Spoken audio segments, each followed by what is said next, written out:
General Hospital will reveal beneath the polished veneer of one of Port Charles's most revered medical institutions, General Hospital was rapidly descending into a fortress ruled by fear, manipulation, and calculated deception.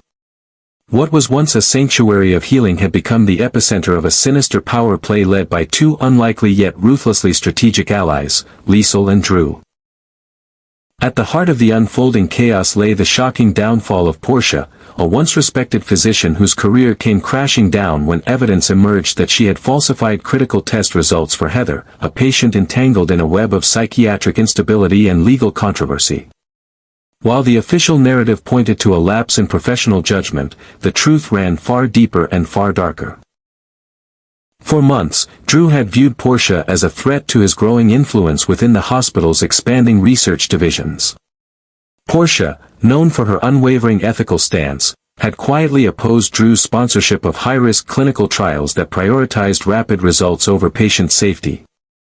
She had questioned the lack of regulatory oversight and raised concerns about the transparency of funding sources behind Drew's so-called innovative therapies.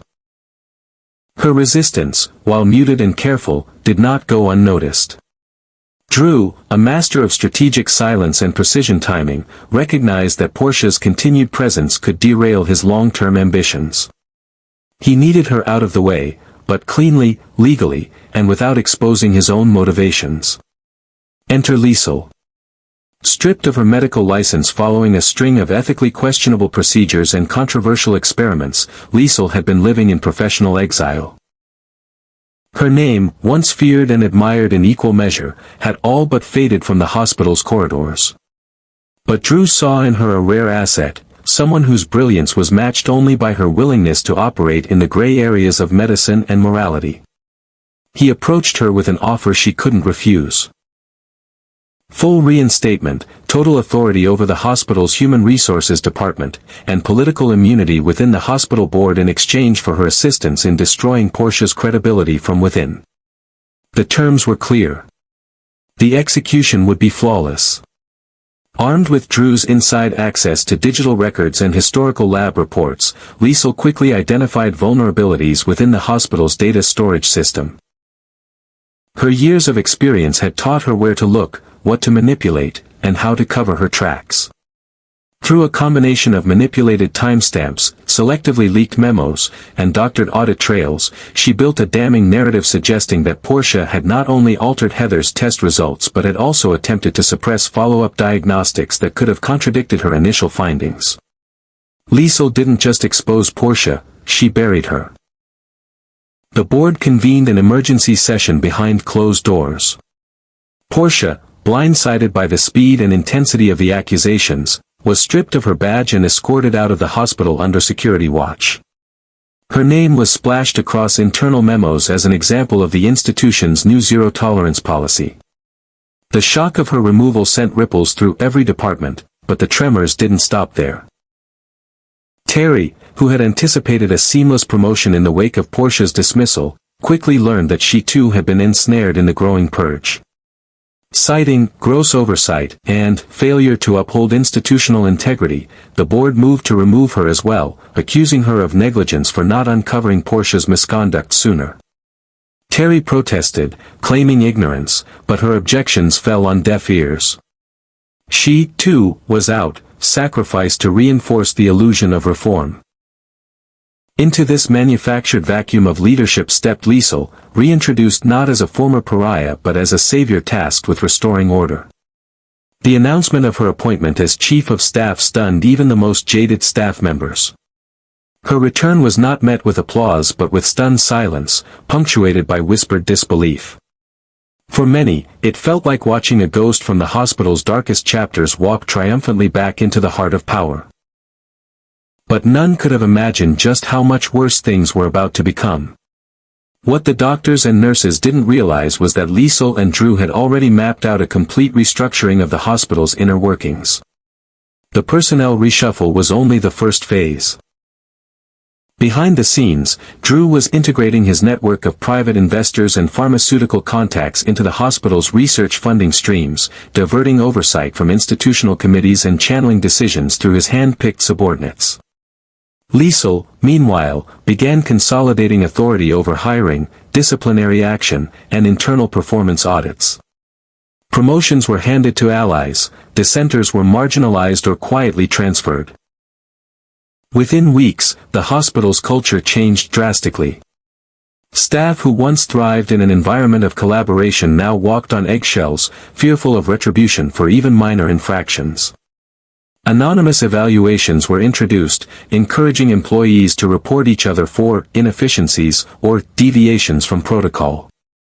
Liesl's office became a revolving door of summoned doctors, nurses, and interns, all subjected to aggressive interrogations under the guise of compliance reviews. Morale plummeted. Transparency vanished. Fear reigned.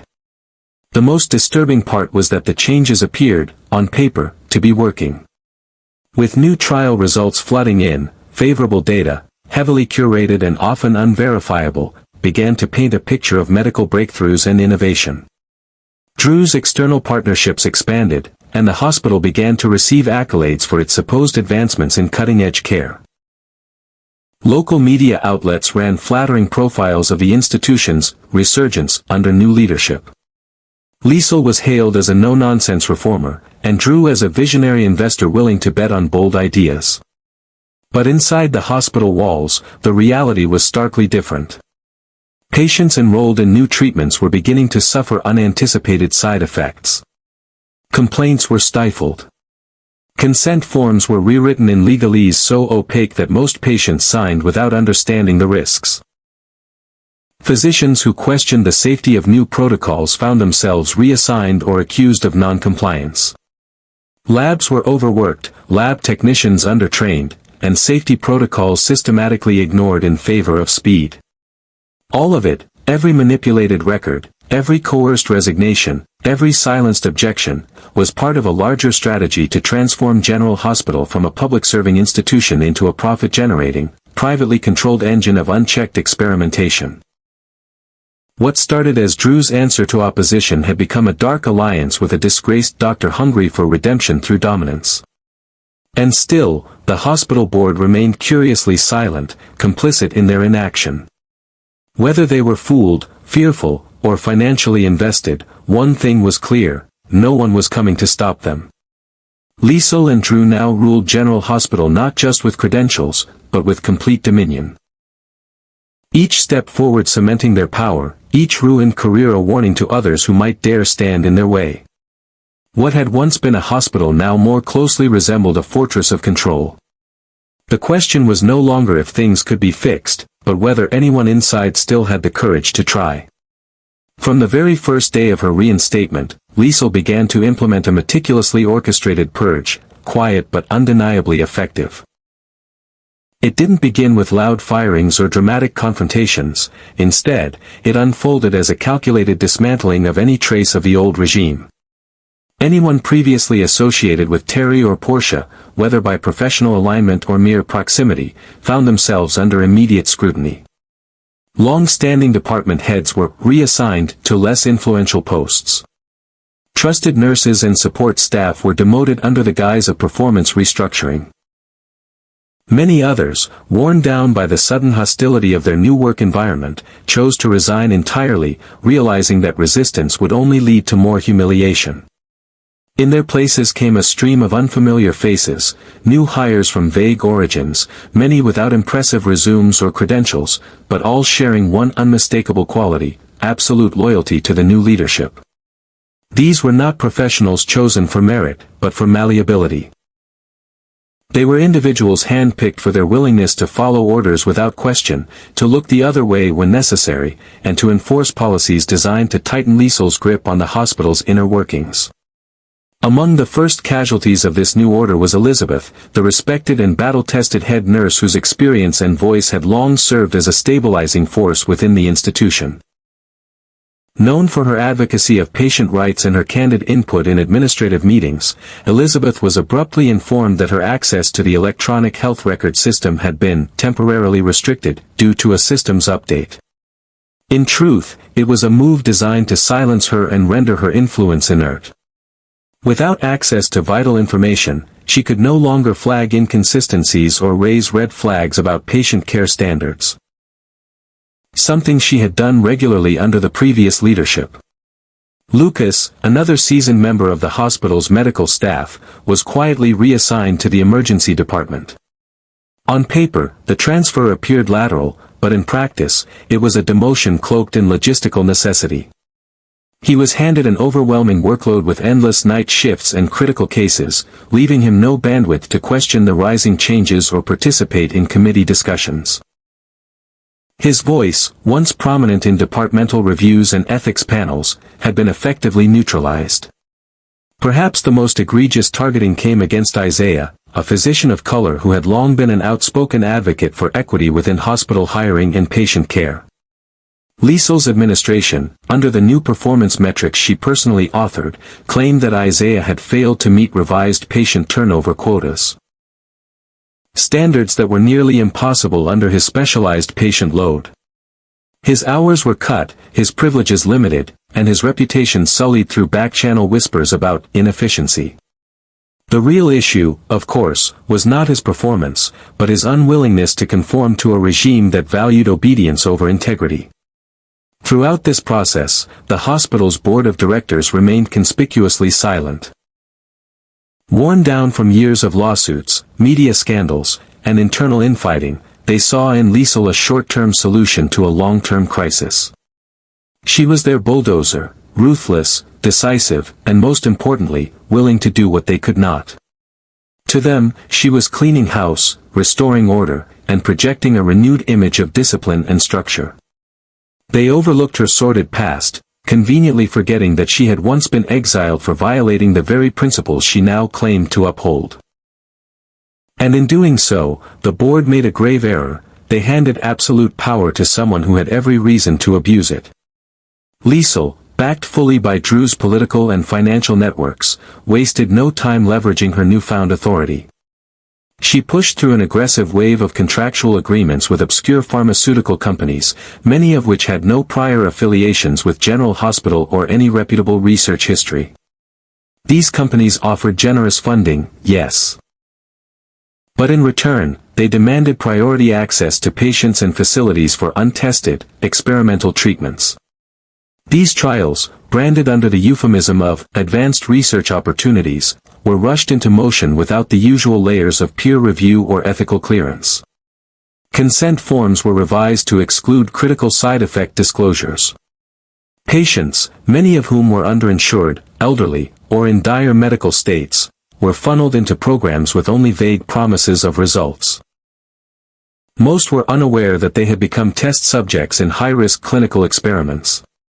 Some even signed documents they couldn't fully read or understand, misled by ambiguous language and the perceived credibility of the institution they had trusted their lives to. Internally, hospital oversight committees were either dissolved or stripped of any real authority. Their functions were replaced by a new, Liesl-appointed research ethics panel, composed largely of her allies and Drew's administrative implants. This body rubber-stamped approvals at an alarming pace, often reviewing entire trial proposals in less than a single afternoon. Safety protocols were minimized or outright ignored in the interest of efficiency. Labs began working overtime to generate positive, preliminary data, cherry-picked to satisfy investors and shield the hospital from liability. The consequences were immediate and devastating, though mostly hidden from public view. Some patients began to experience serious complications, but their symptoms were reclassified under less threatening diagnostic codes. In some cases, adverse events were omitted entirely from records, replaced with notations like non-study related incident. Staff who attempted to report discrepancies were summoned to closed-door meetings and warned against undermining hospital integrity. A few brave souls who filed formal complaints found themselves facing sudden audits, baseless disciplinary reviews, or in some cases, dismissal under the pretext of team misalignment. And yet, the hospital continued to bask in a golden glow of superficial success. Press releases highlighted innovative medical partnerships, and Drew made sure to appear in every photo op involving new technology, smiling beside state-of-the-art equipment paid for by questionable funds. Liesl was praised internally as a reformer who brought discipline back to a chaotic institution, her hardline policies cited as necessary adjustments in times of change. But beneath the gloss, the hospital's foundation was eroding. The exodus of experienced staff had led to a rise in medical errors. Patient satisfaction plummeted. Whisper networks among staff warned new hires to trust no one. Morale was at an all-time low, but dissent was stifled by a culture of surveillance, fear, and isolation. The hospital, once a beacon of healing, had become a fortress of silence, governed not by medicine, but by manipulation.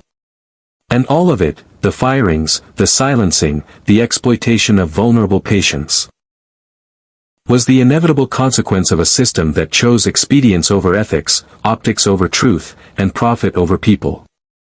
Liesl's purge was never just about control. It was about transformation. She was rebuilding General Hospital in her own image, cold, clinical, and absolutely unquestionable. And unless someone intervened, the cost of that transformation would be measured not just in reputations lost, but in lives. Meanwhile, Drew was quietly expanding his web of influence far beyond the walls of the hospital. He leveraged his connections with politicians and media figures to control the flow of information, ensuring that every article or report mentioning Portia was distorted in a way that painted her as someone who exploited vulnerable patients for personal gain. Though Terry had committed no direct offense, Drew's manipulation of public perception branded her as weak, easily influenced, and unfit for leadership, thereby justifying her removal. At the same time, media outlets became flooded with praise for Liesl and her so-called disciplined reforms, presenting her as the firm, no-nonsense leader the hospital desperately needed. But Drew and Liesl's ambitions extended far beyond personnel changes and public relations. They began altering the hospital's internal reporting systems, burying massive research funding expenses under vague budget lines like professional development or workforce training. As the influx of funding grew, so too did the opacity surrounding it. No one could trace where the money was going or how it was being used. Any internal finance employee who dared to question the discrepancies was either terminated or forcibly reassigned to another department without explanation. However, not everyone was willing to remain silent. Finn, a seasoned physician respected by both peers and patients, began noticing alarming irregularities within the clinical trial procedures. He discovered that several patients had shown signs of severe adverse reactions, yet their medical records had been altered to reflect positive outcomes. Disturbed by the implications, Finn approached Elizabeth, who had also begun to suspect that something was deeply wrong. Together, they realized they were standing against a fully manipulated system, one that valued results and loyalty over truth and safety. They began quietly gathering evidence, documenting the inconsistencies, recording changes in medical records, and piecing together a pattern of corruption. Eventually, they reached out to Jordan, who was already conducting a covert investigation into Drew's links with a network of shadowy pharmaceutical sponsors. The three of them formed a discreet alliance, determined to expose the truth before it was too late. Meanwhile, Liesl, ever aware of threats to her dominion, began taking preemptive actions to eliminate potential risks. Staff members believed to have lingering loyalties to Terry or Portia were placed under discreet surveillance. One nurse, caught copying internal records, was, coincidentally, involved in a workplace accident that left her seriously injured. A lab technician who raised concerns about irregular metrics in an ongoing drug trial mysteriously vanished without a trace. The message was clear: any dissent would be met with swift and silent consequences. With each passing day, the true face of Liesl and Drew's regime became increasingly apparent. Their goal was not just control, but total domination, transforming the hospital into a hub of unchecked medical authoritarianism where no question was tolerated, and no truth survived unfiltered. They were building a fortress of silence, a power structure so tightly woven that it left no room for resistance. But in the shadows, the battle to reclaim the light had begun. Finn, Elizabeth, and Jordan understood that time was running out. They had to act before the last piece of evidence was erased, before more innocent patients were turned into unwitting test subjects, and before General Hospital, once a beacon of hope and healing, was fully swallowed by the darkness. And if they were to succeed, it wouldn't be enough to merely expose the crimes. They would have to dismantle the entire system that had allowed such evil to take root and thrive for far too long.